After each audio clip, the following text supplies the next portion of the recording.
बोले हालेलुया। आज सुबह इस बड़ी आज़ादी के लिए हम धन्यवाद दें जो प्रभु यीशु मसीह ने हमें दी है। हम उस बात के लिए खुदा का शुक्र करते हैं।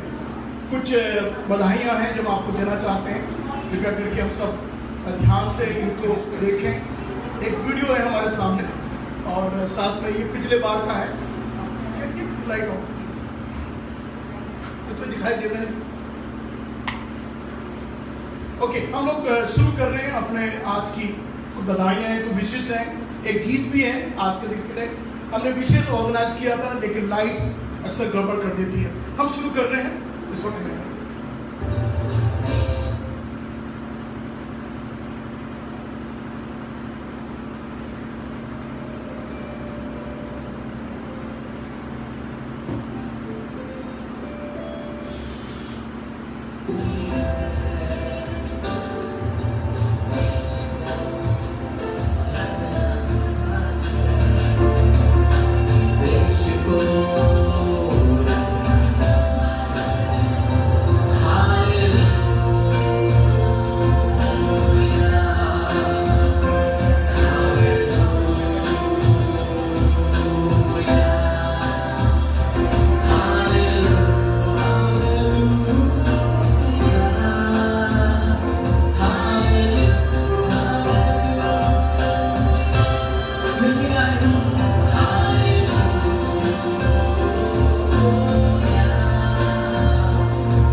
परिवार की तरफ से आप सभी को स्वतंत्रता दिवस की बहुत बहुत शुभकामनाएं। प्रभु बहुतायत में आशीष प्रदान करें। जय Hind. Happy independence day. God bless India. जय हिंद। आप सभी को मेरे परिवार की ओर से स्वतंत्रता दिवस की हार्दिक शुभकामनाएं। God bless India. आप सभी को स्वतंत्रता दिवस की हार्दिक शुभकामनाएं। जय हिंद। अपने परिवार की ओर से सभी देशवासियों को स्वतंत्रता दिवस की शुभकामनाएं देता हूँ। जय हिंद। आप सभी को हमारी ओर से happy independence day. God bless India. जय हिंद। आप सभी को हमारे पूरे परिवार की तरफ से स्वतंत्रता दिवस की हार्दिक शुभकामनाएं। जय हिंद। प्रभु आपका आशीष। यीशु मसीह के मधुर नाम में जय मसीह की और साथ ही स्वतंत्रता दिवस की हार्दिक शुभकामनाएं। जय हिंद। Happy independence day. जय हिंद। आप सभी को मेरी और मेरे परिवार की ओर से स्वतंत्रता दिवस की हार्दिक बधाई। God bless you all. जय हिंद। आप सभी को स्वतंत्रता दिवस की बहुत बहुत शुभकामनाएं। God bless India. जय हिंद। हम बेहद खुश हैं आज की इस 74वें स्वतंत्रता दिवस को हम मना रहे हैं और इस आज़ादी के पीछे एक बहुत बड़ा बलिदान हमारे स्वतंत्रता सेनानियों ने करा है और 100 साल से भी ज़्यादा इस लंबी लड़ाई को लड़ने के बाद ये दिन 1947 में हमको देखने को मिला। और जैसे कि स्वर्गीय हमारे पहले प्रधानमंत्री जवाहरलाल नेहरू जी ने कहा कि हम एक नए युग की शुरुआत कर रहे हैं और हम ये कामना करते हैं कि इस युग में भारत प्रगतिशील होगा, भारत में उन्नति आएगी, हर भारतीय की आंखों से आंसू पूछेंगे, गरीबी हटेगी और खुशहाली आएगी। ये देश आगे बढ़ेगा, उन्नति करेगा, प्रगति करेगा और इस देश में संपन्नता आएगी। और मेरी भी यही कामना है, यही प्रार्थना है कि हम सब मिलकर इस भारत के प्रगति होने में, उन्नति होने में और इसको खुशहाल बनाने में, इसको आगे बढ़ाने में अपना अपना योगदान करें। और जो हमारे इतने बड़े 100 साल की लड़ाई को लड़ने के बाद जब हमें आज़ादी मिली है, हम इसकी कीमत को पहचानें कि आज अगर हम आज़ाद हैं, हमें आज़ादी मिली है तो उसके लिए एक बहुत बड़ी कीमत चुकाई गई है कई लोगों ने। और हम इस देश को आगे ले जाएं और इस देश के निर्माण में अपना अपना योगदान करें। इस समाज को, इस देश को हम एक प्रगतिशील, उन्नति वाला देश बनाएं। मैं भी आप सबको 74वें स्वतंत्रता दिवस की बहुत बहुत बधाई देना चाहती हूँ और मैं प्रार्थना करती हूँ ईश्वर से कि जल्दी हमारा देश कोरोना मुक्त हो ताकि हम लोग एक नई शुरुआत करें, एक आज़ादी का जीवन जी पाएँ, बीमारियों से आज़ादी, गरीबी से आज़ादी, हर तरह की आज़ादी ईश्वर हमारे देश पे से भरे, हमारे देश को भरे ईश्वर, और चारों ओर सुख शांति का वातावरण रहे। मैं ये प्रार्थना ईश्वर से करती हूँ। आप सबको एक बहुत बार बहुत फिर बधाई। आपको इस 74वें स्वतंत्रता दिवस की बहुत बहुत शुभकामनाएं। Thank you.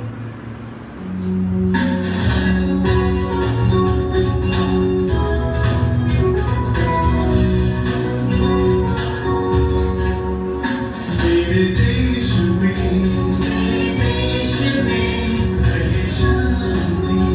रहे शांति, इसमें रहे यीशु का नाम, इसमें रहे यीशु का नाम, बढ़ता रहे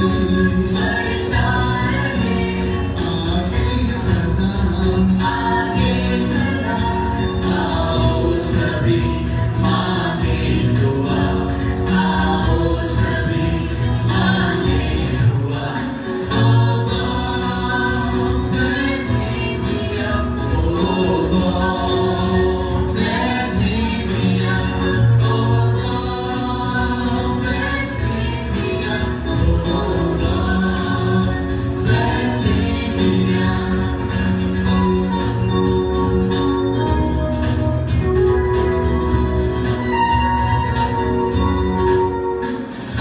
इसमें न हो सितम, महके मोहब्बत से चमन, महके मोहब्बत से चमन, हर जिंदगी में बस प्यारे हो, बस प्यारे हो, बस प्यारे हो, हर जिंदगी में बस प्यारे हो, खुशियों का ऐसा संसार हो, खुशियों का ऐसा संसार हो। Oh God, bless India. Oh God, bless India. Oh God, bless India. Oh God, bless India.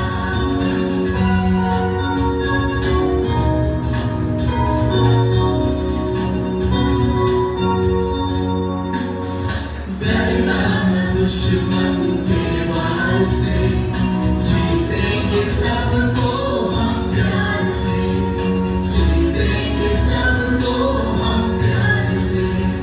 लड़ना है रोगी तलवार से, तलवार से, तलवार से, लड़ना है रोगी तलवार से, यीशु मसीह के प्रचार से, यीशु मसीह के प्रचार से। Oh God, bless India. Oh God, bless India.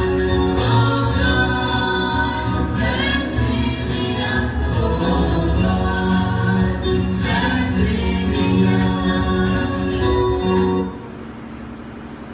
Okay, oh God bless India. और हमारी जो आज सुबह हम लोग की प्रार्थना यही है कि प्रभु हमारे इस भारत देश को आशीष दे, ये देश प्रगतिशील हो, उसमें बहुत सी उन्नति हो, बहुत सी तरक्की हो, इस बात की विशेष हम लोग प्रार्थना कर रहे हैं।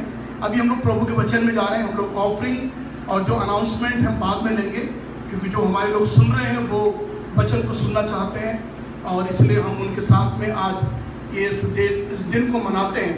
तो मैं चाहता हूँ कि बाद में हम लोग प्रभु के वचन के सुनने के बाद में हम लोग अपने ऑफरिंग को लेंगे, अनाउंसमेंट बाद में होंगे, और आखिरी में हम लोग राष्ट्रगान खड़े होकर सब गाएंगे और ये अंत में होगा। लेकिन इस वक्त में कुछ बातें हैं जो मैं प्रभु के वचन से आप सबों को याद दिलाना चाहता हूँ।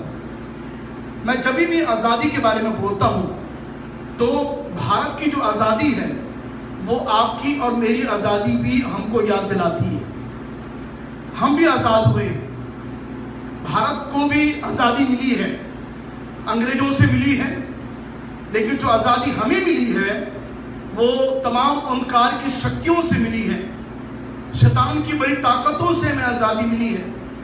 उस गुलामी की जिंदगी में जो हम बिता रहे थे, प्रभु यीशु ने उससे हमको आज़ाद किया है। और बाइबल आज़ादी के बारे में, स्वतंत्रता के बारे में इंडिपेंडेंस के बारे में बहुत कुछ बोलती है। बाइबल में बहुत से ऐसे हवाले हैं जो मैं आज सुबह आपके सामने खोल सकता हूं, लेकिन मैं ये चाहूंगा कि आप सब याद करें कि एक दिन मेरा भी छुटकारा हुआ था। अब ये आप पर निर्भर है कि अगर आपका छुटकारा हुआ है तो ठीक है, नहीं हुआ है तो आज सुबह ये दिन में हम प्रतिज्ञा करें, प्रभु जी मैं भी स्वतंत्रता चाहता हूँ, प्रभु मैं भी आज़ादी चाहता हूँ, मैं चाहता हूँ मैं स्वतंत्र हो जाऊँ, अपने व्यवहार में स्वतंत्र हो जाऊँ प्रभु जी, अपने अपराधों में मैं स्वतंत्र हो जाऊँ, अपने जीवन में जो मेरे पाप हैं बुराइयां हैं उससे मैं स्वतंत्र हो जाऊँ। अब प्रभु यीशु मसीह ने यूहन्ना के 8 अध्याय में पढ़ा था, लिखा हुआ यदि पुत्र तुम्हें स्वतंत्र करेगा तो तुम सचमुच में स्वतंत्र हो जाओगे। यदि पुत्र तुम्हें स्वतंत्र करेगा तो तुम सचमुच में स्वतंत्र हो जाओगे। इसमें कोई डाउट नहीं है, कोई संदेह नहीं है कि आप स्वतंत्र ना हो, ऐसा हो नहीं सकता है, क्योंकि बाइबल बताती है 8 अध्याय के 36 पद में यदि पुत्र अर्थात यदि प्रभु यीशु तुम्हें स्वतंत्र करेगा तो लिखा हुआ है तो तुम सचमुच in reality you will be totally free. आप बिल्कुल सचमुच तरीके से आप बिल्कुल स्वतंत्र हो जाएंगे। लेकिन यीशु को स्वतंत्र करना है, हालेलुया, केवल यीशु को स्वतंत्र करना है, क्योंकि स्वतंत्र करने की ताकत, स्वतंत्र करने की जो शक्ति है वो प्रभु यीशु के पास में है। किन चीजों से? हमारी बुराइयों से, हमारे पापों से, हमारे अपराधों से। एक बात मैं आपसे कहना चाहता हूं आज सुबह, दुनिया में सबसे स्वतंत्र व्यक्ति मालूम कौन था? अगर आप देखते हैं तो पुराने नियम में आप जब पाते हैं तो वो थे आदम और हव्वा दोनों। उस समय जब कोई पाप नहीं था, कोई ऐसा अपराध नहीं था, ये दुनिया में सबसे ज्यादा स्वतंत्र थे। ऐसे पति पत्नी हुए जिनको परमेश्वर ने पूर्ण स्वतंत्रता दी हुई थी।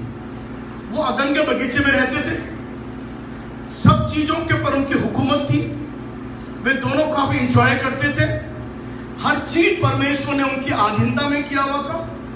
यहां तक कि जितने जानवर हैं उनका नाम भी आदम हव्वा ने रखा था।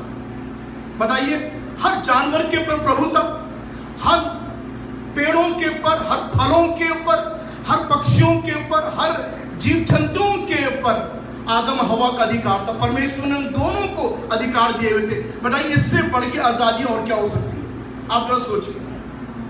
लेकिन धन्यवाद हो प्रभु का इस अच्छी आजादी के लिए जो परमेश्वर ने आदम हव्वा को दी थी। लेकिन क्या हुआ?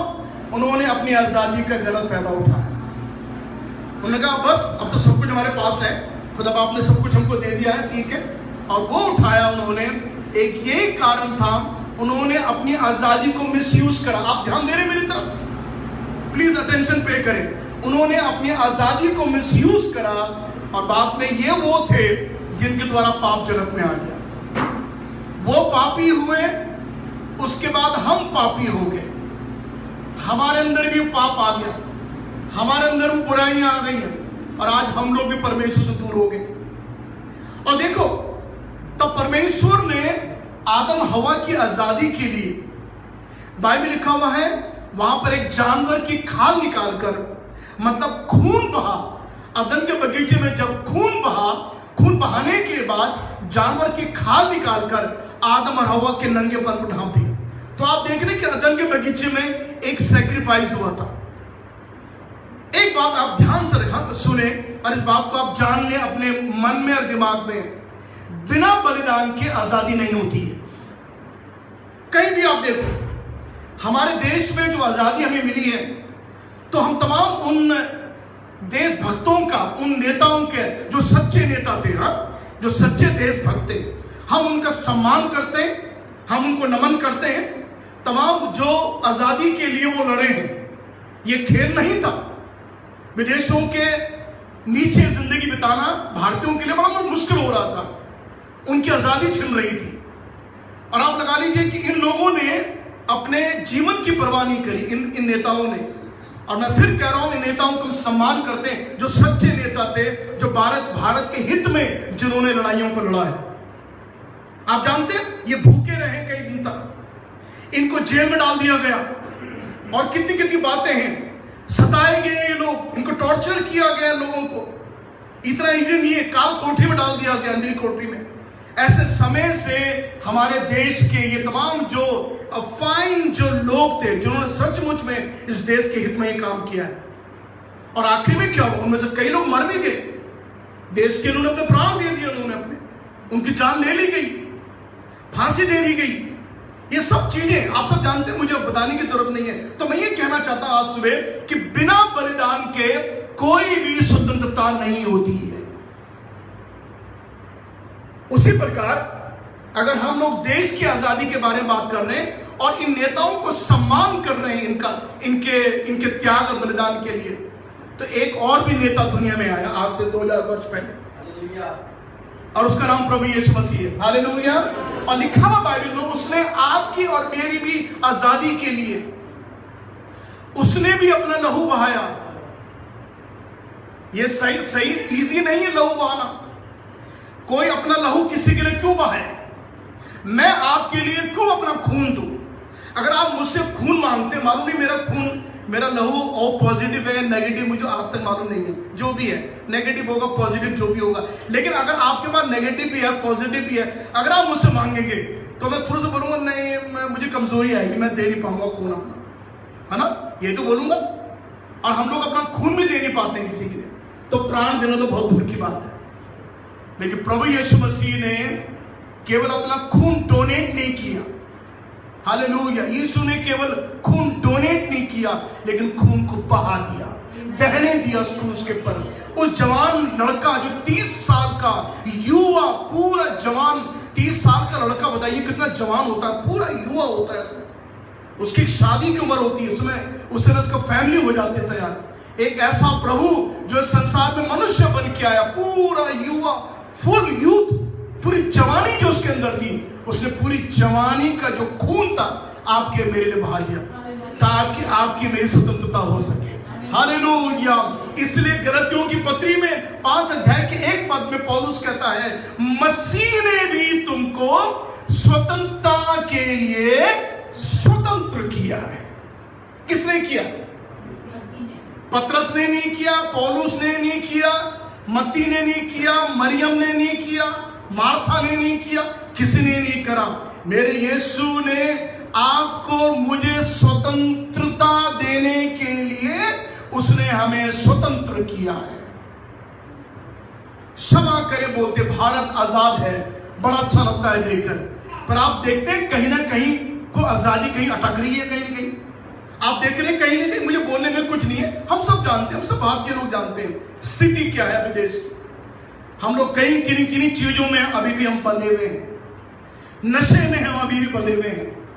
हाँ जी, नशे ने हमें बांधा हुआ है, कई ऐसी गंदी बातें जिसमें हम लोग बंधे हुए हैं। हमको स्वतंत्रता नहीं मिली है तक, हमको उसमें स्वतंत्रता पाने की जरूरत है। देश स्वतंत्र है, ये हमारे लिए गौरव सम्मान की बात है, लेकिन हम स्वतंत्र व्यक्तिगत जीवन में नहीं है, इससे हमें होने की जरूरत है। हमें नशे से आजादी चाहिए, हमको झूठ से आजादी चाहिए, हमारे पाप जिसको हम लोग करते हैं उससे हमें आजादी चाहिए।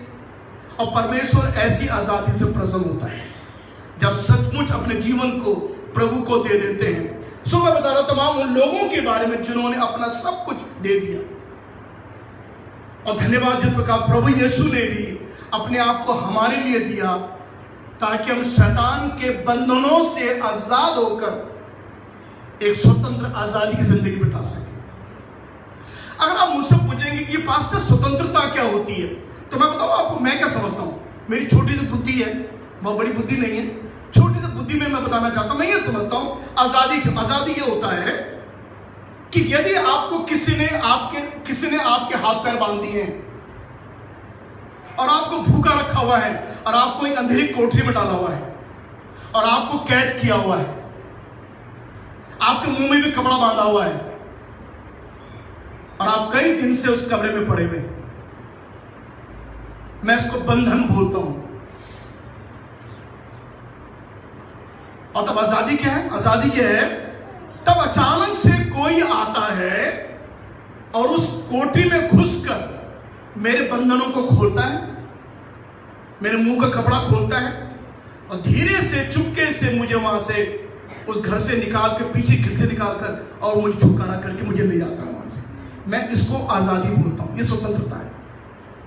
और एग्जैक्टली बिल्कुल हमारे साथ यही हुआ था। बाइबल कहती है हम अपने पापों और अपराधों में मरे हुए थे। पौलुस कहता है दूसरे कुरिन्थियों की पत्री के 4 अध्याय के 4 पद में, इस संसार के ईश्वर शैतान ने हमारी आंखें अंधी कर दी थी। हम अंधे थे, मरे हुए थे, हर प्रकार के बंधनों में जकड़े हुए थे।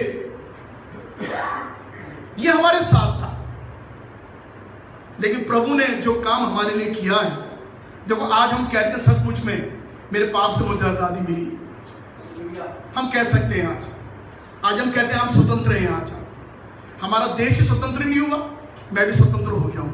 हालेलुया। एक्चुअली हम क्या कहते हैं? हम कहते हैं हमारा पूरा देश स्वतंत्र हो गया। अच्छी बात है, ये सचमुच में हुआ है। लेकिन हम क्या बोलते हैं, लेकिन क्या व्यक्तिगत तरीके से इंडिविजुअल आर यू फ्री? क्या आप सचमुच में व्यक्तिगत तरीके से आप स्वतंत्र हैं? लिखा हुआ है यदि तो पुत्र तुम्हें स्वतंत्र करेगा तो तुम सचमुच में स्वतंत्र हो जाओगे। और इसीलिए आज सुबह हम अपनी स्वतंत्रता को मना सकते हैं। Let us celebrate the independence what Jesus has given to us. जो यीशु ने हमें दिया है उसको आज सुबह हम मना सकते हैं। अब तब बाइबल में यीशु मसीह ने यूहन्ना के 8 अध्याय के 22 पद में कहा, तुम सत्य को जानोगे और सत्य तुम्हें स्वतंत्र करेगा। तो सच्चाई जानना जरूरी है। और यीशु ने कहा अगर तुम स्वतंत्र होना चाहते हो तुम्हें सत्य को जानना जरूरी है। और वो सत्य कौन है? यीशु मसीह ने अपने आप कहा मैं वो सत्य हूं, अगर तुमने मुझको जाना है तुम स्वतंत्र हो जाओगे। तमाम असत्य से स्वतंत्र हो जाओगे, झूठ और फरेब की बातों से तुम स्वतंत्र हो जाओगे, तुम सत्य को जानोगे। और जब हम लोग प्रभु यीशु मसीह उस सत्य के आईने के पास हम खड़े हो जाते हैं, मालूम है हम अपने आप को असत्य देखते रहते हैं। हम सोचते हैं हमारे अंदर कितनी कमी है, कितने बुरे हैं, कितने पापी हैं। हाँ जी, हम उस आईने के पास खड़े होकर देखते हैं, क्योंकि यीशु मसीह वो सच्चाई है। प्रभु हम पे अनुग्रह करे और हम अपने स्वतंत्रता को हम लोग उसको संभाल के रखें, मेंटेन करें। जैसे काजल भी कह रही थी, क्या हमने स्वतंत्र पा लिया, क्या हम उसको मेंटेन करके, क्या उसको संभाल के बैठे हुए कि हमने बोला हम आजाद हैं, उसके बाद हम कुछ भी करने लगे। हम उन बातों को बाद में देखने जा रहे हैं। लेकिन एक बात मैं आपको याद दिलाना चाहता हूं आज सुबह के लिए कि इजरायली लोग भी कैद में थे, बंधुआई में थे, परमेश्वर के लोग। और आप जानते कितने वर्ष तक? 430 वर्ष तक इजरायली मिस्र की गुलामी में थे। ये वर्ल्ड हिस्ट्री है, ये कोई ऐसी मनगढ़ंत कहानी नहीं है। किसी ने ऐसी कहानी स्टोरी बना दी, जैसे कविताएं होती है ना, ऐसी मनगढ़ंत बनाई, यहां से वहां लगा के लोगों को हंसा दिया। ये वो कहानी नहीं है, it's a world true history. दुनिया की सच्ची घटना, इतिहास घटा है, जिसमें इजरायली लोग, यहूदी लोग फिरौन के समय में मिस्र देश में, लिखा हुआ बाइबल में, 430 वर्ष की बंधुआई में बंधे हुए थे। आप लोग सोचो, इतनी बंधुआई तो हमारी भी नहीं थी भारत में। तो मैं ये कहना चाहता हूं 430 वर्ष की बंधुआई के बाद, और अगर आप कभी आप मूवी देखें, कभी आप यूट्यूब पर डालिए उसमें इजिप्शियन की जो उन लोगों की बंधुआई थी जूस की, उसमें उनकी मूवी बनी है कहीं, आप देख सकते हैं। और कितना बड़ा अत्याचार उनके साथ में किया जा रहा है, अत्याचार उनके साथ में किए। और अत्याचार 4 साल के नहीं, 430 वर्ष का अत्याचार। तो क्या हुआ? तब एक दिन परमेश्वर ने उनकी करहाट को देखा, परमेश्वर ने उनकी रोने को देखा, परमेश्वर ने उनके चिल्लाने को देखा। तब परमेश्वर ने मूसा के लीडरशिप में, मूसा के द्वारा इजरायलियों को वहां से बाहर निकाल दिया। अब सुनिए क्या हुआ उसके लिए। आज ये बड़ी खास बात हम देखने जा रहे हैं। क्या हुआ? तब परमेश्वर ने इजरायलियों से कहा, तुम एक कारण से आजाद किए जाओगे, तुमको मैं आजादी दे दूंगा, तुम 430 वर्ष की बंधुआई के बाद आजाद हो जाओगे, लेकिन तुमको एक काम करना पड़ेगा, तुम सबको अपने घर में एक मेमना काटना पड़ेगा। एक मेमना आप जानते हैं, भेड़ का बच्चा होता, मेमना छोटा बच्चा, तो उसको उसकी जो लहू है, उसका जो खून है, उसको लेकर कूंची से या एक ब्रश से लेकर अपने घर की चौखट पर लगा दोगे, क्योंकि रात के वक्त में परमेश्वर सरदूत को भेजकर पूरे मिस्रियों को मारेगा। सारे मिस्री लोग मार डाले जाएंगे, सारे पहलौठे मार डाले जाएंगे। लेकिन तो परमेश्वर ने अपने लोगों से कहा, जिन जिन घरों की चौखट पर वो खून दिखाई देगा, वो घर बच जाएगा, उनको आजादी मिल जाएगी। लोगों ने ये किया, सब इजरायलियों ने अपने घर में मेमना काटा, उनका खून लगाकर और उसको चौखट पर लगा दिया। रात में सरदूत आया नंगी तलवार लेकर, मिस्र में हाहाकार मच गया। लोग अपने घर में चिल्ला रहे, रो रहे हैं, क्योंकि उनके घर में सरदूत ने आकर एक एक मिस्रियों के घर में उनके पहलौठों को मार डाला, सारे पहलौठे मार डाले। आप सोचिए, घर में खून के छींटे लगे हुए हैं, सरदूत आकर स्वर्ग से तमाम मिस्रियों को मार रहा है। जरा सोचो, आप कल्पना करो, माएं चिल्ला रही हैं, चाहे गोद के बच्चे से लेकर चाहे बड़े थे, दुनिया में जितने मिस्र में थे सब वो मार डाले गए। लेकिन जिन घरों में चौखट में खून लगा था, वो लोग बच गए, उनके लिए आजादी थी। सुनिए, अभी आप और हालेलुया बोलने वाले हैं। वो खून से उनको आजादी मिल गई। उसके बाद अगले दिन सारे इजरायली वहां से निकल के बाहर निकल के और वो उस देश की ओर चले गए जो परमेश्वर ने उनको बताया था, प्रतिज्ञा के देश में, शांति के देश में, आराम और तसल्ली के देश में। मैं एक बात आपसे कहना चाहता हूं, मैं आपका हालेलुया सुनना चाहता हूं। उसी प्रकार नए नियम में प्रभु यीशु मसीह को मेमना बोला गया है। उस मेमने ने क्रूस पर अपना लहू बहाया और आपको मुझको भी पाप की गुलामी से उसने आजाद किया है। हालेलुया। अलग और काहे के लिए आजाद किया? ताकि आप और मैं भी उस शांति के देश में पहुंच जाए जो प्रभु ने हमारे लिए स्वर्ग में तैयार किया है, उस आराम की जगह में पहुंच जाए जो प्रभु ने हमारे लिए तैयार किया है, और उस सुकून की जगह में पहुंच जाए जो प्रभु ने हमारे लिए तैयार किया। हालेलुया। हमारे लिए जगह तैयार की जा रही है जो हमारे लिए शांति की जगह है। और शांति कितनी अच्छी होती है ना, भले आदमी को बहुत पैसा ना हो, लेकिन शांति को कितना अच्छा लगता है। एक आदमी रात भर सोया नहीं, है ना, अपने बड़े बड़े टेंशन के कारण से, और एक आदमी रात में खूब खराटे के सो रहा है। कौन अच्छा है इनमें से? उस समय नींद में क्या पैसा काम आ रहा है? क्या उस आदमी को पैसे ने नींद दी? नहीं, उसको तसल्ली की नींद आ रही है। वो आदमी अच्छा है जो खराटे लेकर सो रहा है, पूरी रात सोता है। अभी एक पास्टर ने व्हाट्सएप ग्रुप में, हमारे ग्रुप है जो ऑपरेशन मोबिलाइजेशन, जो OM के लोग जानते हैं, उनमें हमारा ग्रुप है, और उसमें पास्टर ने डाला कि 3 दिन से वो सोए नहीं थे, रात में उनको नींद नहीं आई थी। मालूम क्यों नींद नहीं आ रही थी? वो सब चिंतित थे क्या था आप करके। अब तब उन्होंने प्रार्थना करी, उन्होंने आंसू के साथ प्रार्थना करी, प्रभु मुझे नींद नहीं आ रही, मुझे अच्छी नींद दे दे। देखो, हमको प्रार्थना करनी, अगर नींद नहीं आ रही हमको प्रार्थना करनी चाहिए, प्रभु मैं 3 दिन से सोया नहीं, मुझे नींद दे दे। अब तब वो अपनी टेस्टिमनी में लिख रहे थे, और तब मैं कल रात सोया हूं, मैं 11 घंटे सोता रहा। हालेलुया। और मालूम है आपको एक भेद की बात मालूम है? बाइबल में लिखा हुआ है परमेश्वर अपने लोगों को नींद दान करता है। So our sleep is like a gift to us. बताइए जरा, सोचिए आप, परमेश्वर नींद दान करता है हमको। आराम से हम लोग ऐसे सो जाते हैं, लंबे लंबे सांस लेकर। ये भी परमेश्वर का अनुग्रह है। हालेलुया। धन्यवाद हो प्रभु का।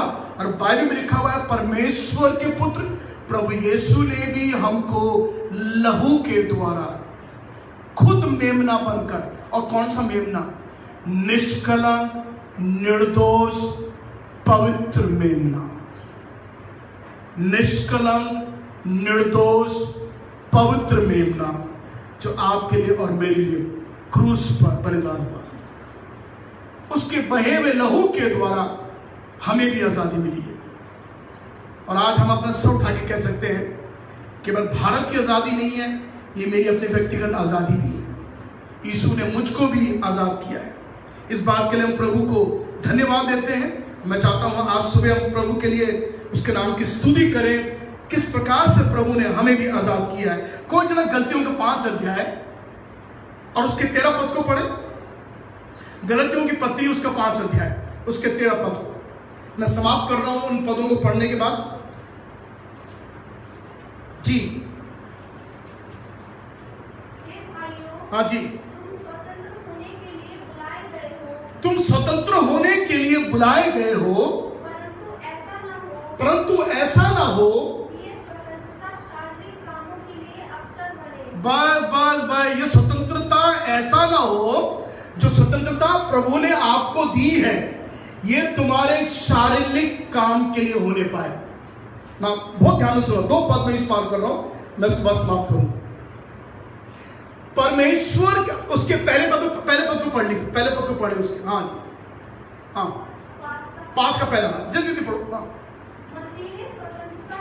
मसीह ने स्वतंत्रता के लिए, बस अब जब स्वतंत्र किया है मसीह ने, प्रभु यीशु ने हमारे लिए क्रूस पर प्राण दिए, हमें स्वतंत्र कर दिया।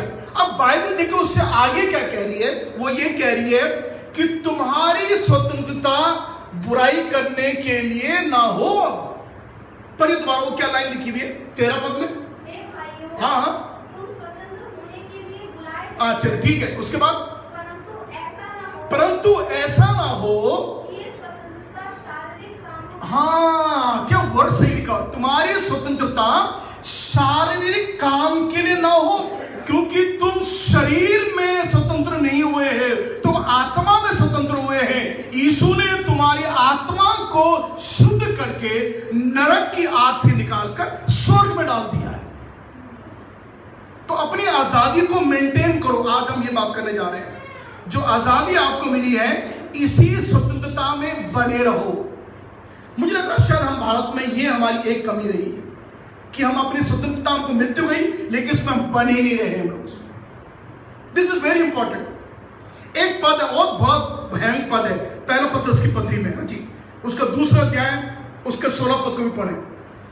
पहला पत्रस 2 अध्याय 16 पद देखिए, वहां पर और कड़क होके लिखा हो, पत्रस और कड़क होके बोलता है। क्या बोलता है?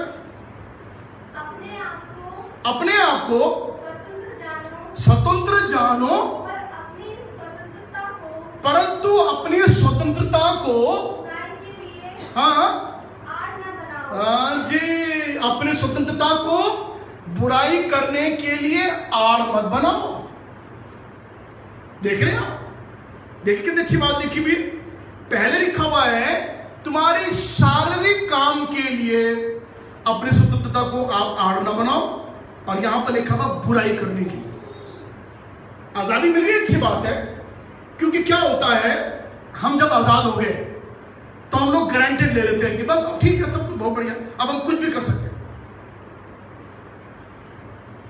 एक शराबी जब अस्पताल में बहुत समय पड़ा रहता है, डॉक्टर ने कहा भाई तुम्हारे सब गए, फेफड़े पापड़ सब खत्म हो गए तुम्हारे, लेकिन बाप डॉक्टर कहता है भाई तुम बिल्कुल ठीक हो गए हो तुम, है ना जी, अब हमको डिस्चार्ज कर रहे हैं, ठीक है ना जी, जाओ आराम से रहो, तुम बिल्कुल परफेक्टली ऑल राइट हो, तुम्हारे फेफड़े में सब मस्त हो गए, बिल्कुल कोई चिंता नहीं, जाओ।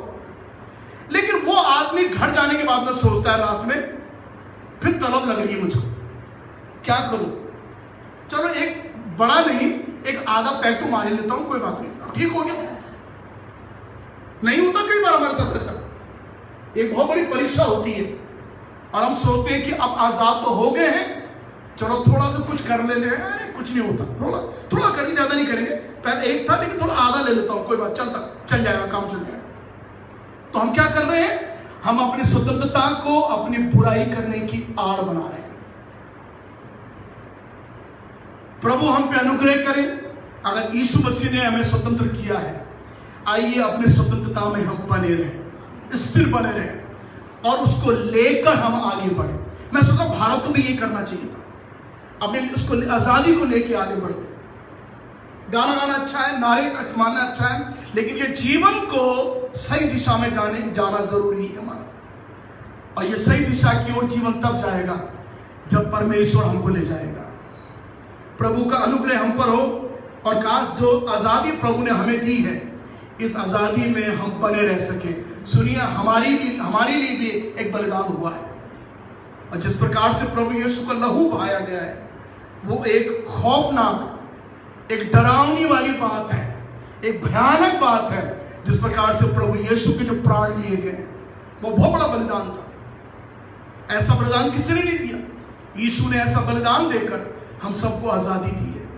सारा मसीही लोग आजाद है। अगर आप सचमुच में आज मनाना चाहते हैं तो ये कहना चाहते हैं, इस देश के साथ मैं भी अपनी आजादी मनाना चाहता हूं। प्रभु हम सब पे अनुग्रह करे और ये दिन हम सबों के लिए मुबारक हो।